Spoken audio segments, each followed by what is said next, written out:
ಇವತ್ತು first time ನಾನು avocado ತಿಂದೆ. ಬಾಕ್ಸಲ್ಲಿದ್ದ ಅವೆಕಾಡೋ ಇದನ್ನು ಆಫೀಸಲ್ಲಿ ತಿಂತೀನಿ. ನಾನು ನೋಡಿದೆ ಆಯಿತಾ, ಎಲ್ಲರೂ ಲೈಕ್ ಪಾಶ್ ಪೀಪಲ್ ಅವೆಕಾಡೋ ತಿನ್ನೋದು, ಫುಲ್ ರಿಚ್ ಪೀಪಲ್ ಮಾತ್ರ ತಿಂದರೆ ಸಾಕು, ನಾವೆಲ್ಲ ಏನಕ್ಕೆ ತಿನ್ನೋದು ಆ ಥರ ಅಂದ್ಕೊಳ್ತಿದ್ದೆ. ಬಟ್ ತಿನ್ನಬೇಕಂತ ಇತ್ತು ನನಗೆ. ಬಟ್ ನನಗೆ ಈ ಥರ ನಂದು ಗುಡ್ ಕೊಲೆಸ್ಟ್ರಾಲ್ ಕಮ್ಮಿ ಆಗಿಬಿಟ್ಟು ಅದನ್ನು ರಿಕವರಿ ಮಾಡಲಿಕ್ಕೋಸ್ಕರ ನಾನು ಈ ಥರ ಅವೆಕಾಡೋ ತಿಂತೆ ಅಂತ ನಾನು ಅಂದ್ಕೊಂಡಿರಲಿಲ್ಲಪ್ಪ. ಏನಾದರೂ ರೋಗ ಬಂದಮೇಲೆ ತಿಂತೇನೆ ಅಂಥೇಳಿ ನಾನು ಅಂದ್ಕೊಂಡೆ ಸುಮ್ಮನೆ ಒಂದು ಸಲ ಟ್ರೈ ಮಾಡ್ತೀನಿ ಅಂದರೆ. ಅದು ಫಸ್ಟ್ ಟೈಮ್ ಚೆನ್ನಾಗಿರೋ ಅವೆಕಾಡೋ ಸಿಕ್ಕಿದೆ ನನಗೆ. ಲಾಸ್ಟ್ ಟೈಮ್ ಒಂದು ಸಲ ಆರ್ಡ್ರ್ ಮಾಡಿದ್ದೆ, ಬಟ್ ಅದು ಕಾಯಿಯಾಗಿತ್ತು. ಕಟ್ ಮಾಡಿದಾಗ ನನಗೂ ಗೊತ್ತಿರಲಿಲ್ಲ ಅವೆಕಾಡೋ ಹೇಗೆ ತಿನ್ನೋದು, ಎಂತ ಮಾಡೋದು ಅಂತೇಳಿ. ಸೊ ಅದೇ PCOS ಇದೆ, ಆಮೇಲೆ ಬ್ಲಡ್ ಶುಗರ್ ಜಾಸ್ತಿ ಇದೆ ಲೆವೆಲ್, ಆಮೇಲೆ ಕೊಲೆಸ್ಟ್ರಾಲ್ ಜಾಸ್ತಿ, ಗುಡ್ ಕೊಲೆಸ್ಟ್ರಾಲ್ ಕಮ್ಮಿ ಇದೆ. ಸೊ ಇಷ್ಟೆಲ್ಲ ಪ್ರಾಬ್ಲಮ್ಸ್ ಇದೆ. ಸೊ ಓನ್ಲಿ ಸೊಲ್ಯೂಷನ್ ಅಂದರೆ ಶುಗರ್ ರಿವರ್ಸೇಬಲ್, ಯಾಕಂದರೆ ಡಯಾಬಿಟಿಕ್ಸ್ ಇರೋದು. ಆಮೇಲೆ PCOS ಆಲ್ಸೋ ರಿವರ್ಸೇಬಲ್. ಆಮೇಲೆ ಗುಡ್ ಕೊಲೆಸ್ಟ್ರಾಲ್ ಜಾಸ್ತಿ ಮಾಡಬೇಕಂದ್ರೆ ಫುಡ್ ತಿನ್ನಬೇಕು. ಮತ್ತು ಇದು ಮೂರಕ್ಕೂ ಫುಲ್ ಎಕ್ಸಸೈಸ್ ಮಾಡಿದರೆ ಎಲ್ಲ ಕರೆಕ್ಟಾಗಿ ಹೋಗುತ್ತೆ. So that is the thing. ಇವಾಗ ಮೋಸ್ಟ್ ಆಫ್ ದ ಗರ್ಲ್ಸಿಗೆಲ್ಲ ಏನಾಗುತ್ತೆ ಅಂತಂದರೆ ಅವ್ರಿಗೆ ಗೊತ್ತಿರಲ್ಲ, ಇದು ಆಲಿವ್ ಆಯಿಲ್ ಆಯಿತಾ, like Virgin olive oil Tata ಅವ್ರ ಕಡೆಯಿಂದ ಪ್ಯೂರ್ ಆಲಿವ್ ಆಯಿಲ್. ಇದಕ್ಕೆ ಏನು ಆ್ಯಡೆಡ್ ಪ್ರಿಸರ್ವೇಟಿವ್ಸ್ ಎಲ್ಲ ಏನೂ ಇಲ್ಲ. ಇದು ಏನಕ್ಕಂದರೆ ಇದು ಹೆಲ್ದಿ ಫ್ಯಾಟ್ ಇರುತ್ತಲ್ಲ, ಹೆಲ್ದಿ ಕೊಲೆಸ್ಟ್ರಾಲ್, ಅದನ್ನು ಇನ್ಕ್ರೀಸ್ ಮಾಡೋಕ್ಕೋಸ್ಕರ ಇದನ್ನು ತಿನ್ನಬೇಕು. ಇವಾಗ ಫಾರ್ ಎಕ್ಸಾಂಪಲ್, ಇವಾಗ ನಾನು ಅಂದ್ಕೊಂಡಿದ್ದೀನಿ ನನಗೆ PCOS ಇದೆ ಅಂತ ನನಗೆ ಡೌಟ್ ಅಂತಿರಲಿಲ್ಲ. ಅಂದರೆ ಎಲ್ಲ ಕಾರ್ಟಿಸಾಲ್ ಲೆವೆಲ್ ನಾರ್ಮಲ್ ಇದೆ, ಎಲ್ಲ ಲೆವೆಲ್, ಮತ್ತು ಬಾಕಿ ಟೆಸ್ಟ್ ಅದೇನೋ ಇದೆ ಅಲ್ವಾ, ಅದು ಕೂಡ ನಾರ್ಮಲ್ ಇದೆ, ಎಲ್ಲ ಚೆಕಪ್ ಮಾಡಿದ್ದೆ. ಮತ್ತು ಲಾಸ್ಟಿಗೆ ಇದು ಸ್ಕ್ಯಾನಿಂಗ್ ಮಾಡಿದಾಗ ORS ಇದ್ದು ಅದರಲ್ಲಿ ಸಿಸ್ಟ್ ಕಾಣಿಸ್ತು. ಸೊ ಮೇ ಬಿ ಪಾಸಿಬಿಲಿಟಿ ಇದೆ ಅಂತ ಹೇಳಿದ್ದಾರೆ PCOS ಇದ್ದು. ಸೊ ಅದಕ್ಕೋಸ್ಕರ ಅವರು ಟ್ಯಾಬ್ಲೆಟ್ ಕೊಟ್ಟಿದ್ದಾರೆ ಆಯಿತಾ ನನಗೆ PCOS ಇದ್ದು. ಅವ್ರು ಹೇಳಿದ ಇನ್ಸುಲಿನ್ ರೆಸಿಸ್ಟೆನ್ಸಿಗೋಸ್ಕರ ಟ್ಯಾಬ್ಲೆಟ್ ಕೊಟ್ಟಿದ್ದೆ ಅಂತೇಳಿ. ಮತ್ತು ನಾನು ಇನ್ಸುಲಿನ್ಸ್ ಇದ್ದು ಚೆಕಪ್ ಮಾಡಿದಾಗ ಅಲ್ಲಿ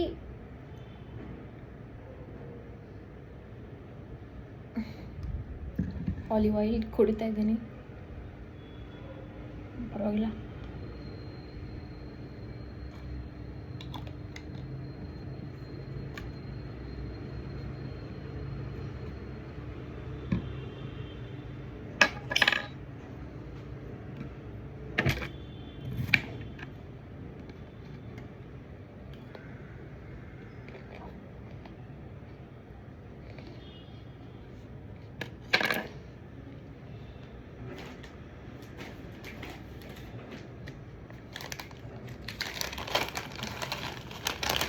ಲೇಸ್ ಯಾವತ್ತೂ ತಿನ್ನಬೇಡಿ ಆಯಿತಾ, ತಿಂದರೆ ಒಳ್ಳೆಯದಲ್ಲ.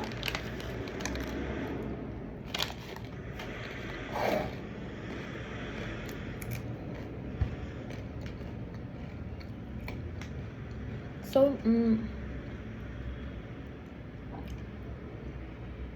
ಏನು ಹೇಳ್ತಿದ್ದೆ, ಫಸ್ಟ್ ಟೈಮ್ ಆಲಿವ್ ಆಯಿಲ್ ಈ ಥರ ತಿಂತಿರೋದು, ಅದರ ಟೇಸ್ಟಿಗೆ ನನಗೆ ಇರೋದೆಲ್ಲ ಮರ್ತೋಯ್ತು.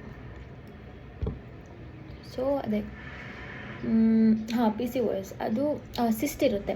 ಆ ಸಿಸ್ಟಿಂದ ನಿಮಗೆ ಯೂಶ್ವಲಿ ಏನಾಗುತ್ತೆ ಅಂದರೆ ನಿಮ್ಮದು ಬಾಡಿಗೆ ಇದು ಶುಗರ್ ಲೆವೆಲ್, ಬಾಡಿ ಯಾವಾಗ ನಿಮಗೆ ಶುಗರ್ ಲೆವೆಲ್ನ ಕಂಟ್ರೋಲ್ ಮಾಡೋದನ್ನು ಸ್ಟಾಪ್ ಮಾಡುತ್ತೆ, ಆವಾಗ ಬಾಡಿ ಏನು ಮಾಡುತ್ತೆ ಅಂದರೆ ಜಾಸ್ತಿ ಇನ್ಸುಲಿನ್ ಪ್ರೊಡ್ಯೂಸ್ ಮಾಡುತ್ತೆ. ಆ ಜಾಸ್ತಿ ಇನ್ಸುಲಿನ್ ನಿಮ್ಮದು ಲಿವರ್ಗೆ ಹೋಗಿಬಿಟ್ಟು, ಇಲ್ಲಂದಿದ್ದರೆ ನಿಮ್ಮದು ಬಾಕಿ ಎಲ್ಲ ಬಾಡಿ ಪಾರ್ಟ್ಸ್ಗೆ ಹೋಗಿಬಿಟ್ಟು ಡಿಸ್ಟರ್ಬ್ ಮಾಡೋಕ್ಕೆ ಸ್ಟಾರ್ಟ್ ಮಾಡುತ್ತೆ. ಆವಾಗ ನಿಮಗೆ PCOS ಇಲ್ಲಾಂದರೆ ಹಾರ್ಮೋನಲ್ ಇಂಬ್ಯಾಲೆನ್ಸ್ ಆ ಥರ ಆಗುತ್ತೆ.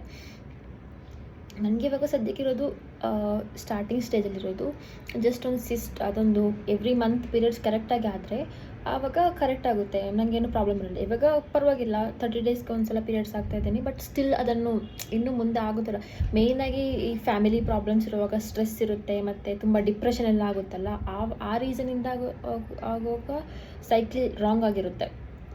ಸೊ ಜಾಸ್ತಿ ಇವೊಂದು ಫ್ಯಾಮಿಲಿ ಪ್ರಾಬ್ಲಮ್ ಇದ್ದರೆ ಸ್ಟ್ರೆಸ್ ತಗೊಳ್ಬೇಡಿ.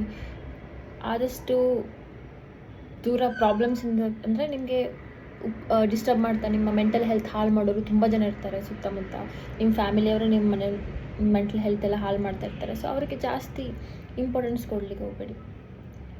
ಅದೊಂದೇ ರೀಸನ್, ಲೈಕ್ ಫ್ಯಾಮಿಲಿಯವರು, ಅಕ್ಕಪಕ್ಕ ಇರೋರು ಯಾರು ನಿಮಗೆ ಬೇಡ, ತುಂಬ ಉಪದ್ರ ಮಾಡ್ತಾರೆ ಜಾಸ್ತಿ ಗಮನ ಕೊಡಲಿಕ್ಕೆ ಹೋಗಬೇಡಿ. ಸೊ ಆದ್ದರಿಂದ ನಿಮ್ಮ ಪೀರಿಯಡ್ ಸೈಕಲ್ ಕರೆಕ್ಟ್ ಆಗುತ್ತೆ. ಸ್ಟ್ರೆಸ್ ಇರುವಾಗ ಆಬ್ಸಲ್ಯೂಟ್ಲಿ ನಿಮಗೆ ಪೀರಿಯಡ್ಸ್ ಎಲ್ಲ ಕರೆಕ್ಟಾಗಿ ಆಗಲ್ಲ.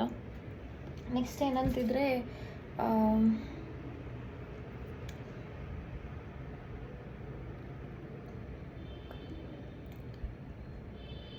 ಎಕ್ಸಸೈಸ್ ಮಾಡೋದು ಯಾವತ್ತಿದ್ರೂ ಮರಿಬೇಡಿ. ಲೈಕ್ ನೀವು ಫಾಸ್ಟಾಗಿ ನಡೆಯೋದು ಮಾಡಿದರೆ ಸಾಕು, ಅಷ್ಟು ಮಾಡಿದರೆ ಸಾಕು ನಿಮ್ಮದು ಇನ್ಸುಲಿನ್ ಲೆವೆಲ್ ಕರೆಕ್ಟಾಗಿ ಮೇಂಟೈನ್ ಆಗುತ್ತೆ. ಅಂದರೆ ಇನ್ಸುಲಿನ್ ಕರೆಕ್ಟಾಗಿ ವರ್ಕ್ ಆಗೋ ಸ್ಟಾರ್ಟ್ ಮಾಡುತ್ತೆ. ಅದು ನಿಮ್ಮದು ಜಾಸ್ತಿ ಶುಗರ್ ಇರೋದನ್ನು ವಾಪಸ್ ತಗೊಂಡ್ಬಿಡುತ್ತೆ. ಆಮೇಲೆ ನೀವು ಇದು ಇನ್ನೊಂದು ಟೆಸ್ಟ್ ಮಾಡಿಸಿ, ಅದು ತುಂಬ ಕಡಿಮೆಗೆ ಆಗುತ್ತೆ. ಒಂದು ಶುಗರ್ದು ಟೆಸ್ಟ್ ಮಾಡಿಸಿ, ಇನ್ನೊಂದು ಇದು ಫ್ಯಾಟ್ ಎಷ್ಟಿದೆ, ಅಂದರೆ ಕೊಲೆಸ್ಟ್ರಾಲ್ ಎಷ್ಟಿದೆ, ಗುಡ್ ಕೊಲೆಸ್ಟ್ರಾಲ್ ಎಷ್ಟಿದೆ, ಬ್ಯಾಡ್ ಕೊಲೆಸ್ಟ್ರಾಲ್ ಎಷ್ಟಿದೆ ಅಂತ ಟೆಸ್ಟ್ ಮಾಡಿಸಿ. ಅದರಲ್ಲಿ ನಿಮಗೆ ಗುಡ್ ಕೊಲೆಸ್ಟ್ರಾಲ್ ನಿಮಗೆ ಕಮ್ಮಿ ಇದ್ದರೆ ಅದು ತುಂಬ ಪ್ರಾಬ್ಲಮ್ ಆಗುತ್ತೆ. ಸೊ ನಿಮಗೆ ಈ ಥರ ಅವೆಕಾಡೋ, ಇಲ್ಲಂತಿದ್ರೆ ಆಲಿವ್ ಆಯಿಲ್ ಅದು ತಿನ್ನಬೇಕು, ಇಲ್ಲಂತಿದ್ರೆ ಇದು ಬಾದಾಮ್ ಅದನ್ನೆಲ್ಲ ತಿಂದರೆ ನಿಮಗೆ ಗುಡ್ ಕೊಲೆಸ್ಟ್ರಾಲ್, ಇವಾಗ ನಟ್ಸ್, ಬೀಜ, ಗೇರು ಬೀಜ ಅದನ್ನೆಲ್ಲ ತಿಂದರೆ ನಿಮಗೆ ಗುಡ್ ಕೊಲೆಸ್ಟ್ರಾಲ್ ಜಾಸ್ತಿಯಾಗಿ ಬರುತ್ತೆ. ಸೊ ಇದನ್ನೆಲ್ಲ ಫಾಲೋ ಮಾಡಿದರೆ ನಿಮ್ಮದು PCOS ಅನ್ನು ಕೂಡ ನೀವು ರಿಮೂವ್ ಮಾಡ್ಬೋದು. ನಿಮ್ಮದು ಶುಗರ್ ಇದ್ದರೆ ಸಹ ನೀವು ರಿಮೂವ್ ಮಾಡ್ಬೋದು. ನಿಮಗೆ ಎನಿ ಪ್ರಾಬ್ಲಮ್ ಇದ್ದರೆ ಮೇಯ್ನಾಗಿ ಎಕ್ಸಸೈಸ್ ಮಾಡಿ. Exercise any kind of exercise, just walking, ಫಾಸ್ಟಾಗಿ ವಾಕ್ ಮಾಡಿದರೂ ಸಾಕು, ಅದರಲ್ಲೇ ಎಲ್ಲ ಕಡಿಮೆ ಆಗುತ್ತೆ. 30 ಮಿನಿಟ್ಸ್ 40 ಮಿನಿಟ್ಸ್ ವಾಕ್ ಮಾಡಿ. ಆಮೇಲೆ ಚೆನ್ನಾಗಿರೋ ಫುಡ್ ತಿನ್ನಿ.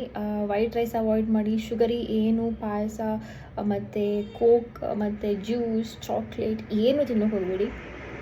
ಅದು ಕೂಡ ಇಂಡೈರೆಕ್ಟ್ಲಿ ನಿಮಗೆ PCOSಗೆ ರಿಲೇಟ್ ಆಗುತ್ತೆ. ಆಮೇಲೆ ನಿಮ್ಮದು ಹೊಟ್ಟೆ ದೊಡ್ಡದಾಗೋದು, ಹೊಟ್ಟೆಯಲ್ಲಿ ಜಾಸ್ತಿ ಫ್ಯಾಟ್ ಬರೋದು, ಆಮೇಲೆ ತುಂಬ ಸುಸ್ತಾಗೋದು, ಅದೆಲ್ಲ ಸಿಂಪ್ಟಮ್ಸ್ ಬರುತ್ತೆ. ಸೊ ಅದಕ್ಕೋಸ್ಕರ ಆದಷ್ಟು ಅವಾಯ್ಡ್ ಮಾಡಿ. ಹಸಿವಾದರೆ ಲೈಕ್ ಇವಾಗ ಕ್ಯೂಕುಂಬರ್ ತಿನ್ಬೋದು. ನಿಮಗೆ ಇದು ಸೌತೆಕಾಯಿ, ಮುಳ್ಳು ಸೌತೆ ತಿನ್ಬೋದು. ಆಮೇಲೆ ನಿಮಗೆ ಏನೆಲ್ಲ ಹಣ್ಣಾಗುತ್ತೆ, ಲೈಕ್ ಯಾವುದ್ರಲ್ಲಿ ಶುಗರ್ ಕಮ್ಮಿ ಇರುತ್ತೆ ಆ ಥರದನ್ನೆಲ್ಲ ತಿನ್ನೋಕೆ ಟ್ರೈ ಮಾಡಿ. ಆಲ್ಮೋಸ್ಟ್ ಹೆಲ್ದಿಯಾಗಿರೋಕ್ಕೆ ಟ್ರೈ ಮಾಡಿ. ಆಬ್ವಿಯಸ್ಲಿ ನನಗಂತೂ ಇವಾಗಲೇ ಗೊತ್ತಾಯಿತು. ಸೊ ನಾನಂತೂ ತುಂಬ ಕಾನ್ಷಿಯಸ್ ಆಗಿರ್ತೀನಿ ಹೆಲ್ತ್ ಬಗ್ಗೆ, ಮೆಂಟಲ್ ಹೆಲ್ತ್ ಬಗ್ಗೆ, ಫಿಸಿಕಲ್ ಹೆಲ್ತ್ ಬಗ್ಗೆ. ಸೊ ನಾನು ಚೆಕಪ್ ಮಾಡಿಸಿದೆ. But most of the times ನಿಮಗೆ ಬಾಕಿರೋರಿಗೆಲ್ಲ ಲಾಸ್ಟ್ ಸ್ಟೇಜಲ್ಲಿ ಗೊತ್ತಾಗುತ್ತೆ. ನಮಗೆ ಈ ಥರ ಇತ್ತು, ಫೈನಲ್ ಸ್ಟೇಜಲ್ಲಿ ಗೊತ್ತಾಯಿತು PCOS ಜಾಸ್ತಿ ಆಗಿದೆ, ಶುಗರ್. ನನಗೆ ಇವಾಗ ಡಯಾಬಿಟಿಕ್ಸ್ ಇರೋದು, ಸ್ವಲ್ಪ ಜಾಸ್ತಿ ಇರೋದಷ್ಟೇ ಶುಗರ್. ಬಟ್ ಬಾಕಿರೋರಿಗೆ ಎಲ್ಲ ಶುಗರ್ ಬಂದ ಮೇಲೆ ಗೊತ್ತಾಗೋದು, ನನಗೆ ಆಲ್ರೆಡಿ ಶುಗರ್ ಇದೆ, ನನಗೆ ಆಲ್ರೆಡಿ ಡಯಾಬಿಟಿಸ್ ಇದೆ, ಆ ಥರ ಅಂತ ಹೇಳೋಕ್ಕೆ ಸ್ಟಾರ್ಟ್ ಮಾಡೋದಕ್ಕಿಂತ ನೀವು ಮುಂಚೆನೇ ನಿಮ್ಮದು ಬ್ಲಡ್ ಚೆಕಪ್ ಮಾಡಿಸಿ, ಶುಗರ್ ಲೆವೆಲ್ ಚೆಕಪ್ ಮಾಡಿಸಿ. ಅದು ಶುಗರ್ ಲೆವೆಲ್ ಅಂದರೆ ಅದಕ್ಕೊಂದು ಟೆಸ್ಟಿಗೊಂದು ಹೆಸರಿದೆ, ಅದು ನೀವು ನನಗೆ ಕಮೆಂಟ್ ಮಾಡಿ. ನಾನು ನಿಮಗೆ ನೆಕ್ಸ್ಟ್ ವೀಡಿಯೋದಲ್ಲಿ ನಾನು ನಿಮಗೆ ಹೇಳ್ತೀನಿ ನಿಮಗೆ ಕರೆಕ್ಟಾಗಿ ಡೀಟೇಲ್ಸ್ ಬೇಕಂತಿದ್ರೆ ಯಾವ ಥರ ಚೆಕಪ್ ಮಾಡಬೇಕು, ಆಮೇಲೆ ಬ್ಲಡ್ ಚೆಕಪ್ಪಿದ್ದು ಹೆಸರೇನು, ಯಾವ ಹಾಸ್ಪಿಟ್ಲಲ್ಲಿ ಕಡಿಮೆಗೆ ಮಾಡ್ತಾರೆ, ಮತ್ತು ಯಾವ ಥರ ಫುಡ್ ತಿನ್ಬೋದು, ಯಾವ ಥರ ಎಕ್ಸಸೈಸ್ ಮಾಡ್ಬೋದು, ನನ್ನ ಡೈಲಿ ಲೈಫ್ ಯಾವ ಥರ. ಅಂದರೆ ನಾನು ಆ್ಯಕ್ಚುಲಿ PCOS ಇದೆ, ಶುಗರ್ ಇದೆ. ಸೊ ಅಂದರೆ ಜೆನೆಟಿಕ್ಸ್, ನಮಗೇನು ಮಾಡೋಕ್ಕಾಗಲ್ಲ. ಅದು ದೊಡ್ಡವ್ರು ಕೊಟ್ಟ ಗಿಫ್ಟ್ ಅಂತ ಹೇಳಲ್ಲ, ದೊಡ್ಡವ್ರು ಕೊಟ್ಟ ಅದು ಎಂತಂತ ಹೇಳ್ತಾರೆ, ನಾವು ಅಲ್ಲಿ ಹುಟ್ಟಿದರೆ ಮತ್ತು ನಮಗೆ ಅದು ಬಂದೇ ಬರ್ತದೆ. ಅವ್ರಿಗೆ ಲೆಟ್ ಇಟ್ ಬಿ, ಬೈಯೋದನ್ನು ಕಮ್ಮಿ ಮಾಡೋಣ ಹಾಗೆ. ಸೊ ನಿಮಗೆ ಯಾವ್ದು ಸೊಲ್ಯೂಷನ್ ಬೇಕಂದರೆ ನಿಮಗೆ ಗೊತ್ತಿರಲ್ಲ. ಇವಾಗ ನಾನು ನೋಡಿದ್ರೆ ನಿಮ್ಗೆ ಗೊತ್ತಾಗುತ್ತಾ ನನಗೆ ಶುಗರ್ ಇದೆ, ನನಗೆ PCOS ಇದೆ, ಎಷ್ಟು ಹೆಲ್ದಿಯಾಗಿದ್ದೀನಿ, ಎಷ್ಟು ಫಿಟ್ಟಾಗಿದ್ದೀನಿ, ಮುಖದಲ್ಲಿ ಒಂದು ಪಿಂಪಲ್ ಬೇರೆ ಇಲ್ಲ, ಏನೂ ಇಲ್ಲ. ಬಟ್ ನಿಮಗೆ ಆ್ಯಕ್ಚುಲಿ ಇರುತ್ತೆ, ಒಳಗಡೆ ಇರುತ್ತೆ, ಬಟ್ ನಿಮ್ಗೆ ಗೊತ್ತಿರಲ್ಲ. ನೀವು ಫಸ್ಟಲ್ಲೇ ಅದನ್ನೆಲ್ಲ ಕಮ್ಮಿ ಮಾಡ್ತಾ ಕಂಟ್ರೋಲ್ ಮಾಡ್ತಾ ಬಂದರೆ ನಿಮಗೆ ಓಲ್ಡ್ ಏಜ್ ಆಗ್ತಿರುವಾಗ ನಿಮಗೆ ಅಷ್ಟೊಂದು ಎಫೆಕ್ಟ್ ಆಗಲ್ಲ. ನೀವು ಸಾಯೋ ತನಕ ಹೆಲ್ದಿಯಾಗಿರ್ತೀರ. ಆಬ್ವಿಯಸ್ಲಿ ಒಂದಲ್ಲ ಒಂದು ದಿನ ಸಾಯಲೇಬೇಕು. But the point is that ನೀವು ಸಾಯೋ ತನಕ ನೀವು ಹೆಲ್ದಿಯಾಗಿದ್ದರೆ that is a good life ಅಂತ ನನ್ನ ಅಭಿಪ್ರಾಯ. So that's how. ನಿಮಗೆ ಏನಾದರೂ ಇನ್ಫಾರ್ಮೇಷನ್ ಜಾಸ್ತಿ ಬೇಕಂತಿದ್ರೆ ಜಸ್ಟ್ ಕಮೆಂಟ್ ಮಾಡಿ, ಯಾವುದ್ರ ಬಗ್ಗೆ ಇನ್ಫಾರ್ಮೇಷನ್ ಬೇಕು. ಇವನ್ ಎಲ್ಲಿ ಕಡಿಮೆಗೆ ಸ್ಕ್ಯಾನಿಂಗ್ ಮಾಡ್ತಾರೆ, ಎಲ್ಲಿ ಬ್ಲಡ್ ಚೆಕಪ್ ಮಾಡ್ಬೋದು, ಮನೇಲೇ ಹೆಂಗೆ ಬ್ಲಡ್ ಚೆಕಪ್ ಮಾಡ್ಬೋದು, ಯಾವ ಥರ ಬ್ಲಡ್ ಚೆಕಪ್ ಮಾಡಬೇಕು, ಯಾವ ಥರ ಫುಡ್ ತಿನ್ನಬೇಕು, ಯಾವ ಥರ ಡಯಟ್ ಮೇಂಟೈನ್ ಮಾಡಬೇಕು, ಯಾವ ಥರ ಎಕ್ಸಸೈಸ್ ಮಾಡಬೇಕು, ಇದೆಲ್ಲ ನಿಮಗೆ ಇನ್ಫಾರ್ಮೇಷನ್ ಬೇಕಂದರೆ ಕಮೆಂಟ್ ಮಾಡಿ. ನಾನು ಆ ನೆಕ್ಸ್ಟ್ ವೀಡಿಯೋದಲ್ಲಿ ನಾನು ನಿಮಗೆ ನಂದು ಬ್ಲಡ್ ರಿಪೋರ್ಟ್ ಸಮೇತ, ಅಥವಾ ನಿಮಗೆ ಯಾವ ಥರ ಬುಕ್ ಮಾಡಿದೆ ಅದನ್ನು ಸಮೇತ ನಿಮಗೆ ಎಕ್ಸ್ಪ್ಲೇನ್ ಮಾಡ್ತೀನಿ. ಅಲ್ಲಿವರೆಗೆ ಬಾಯ್.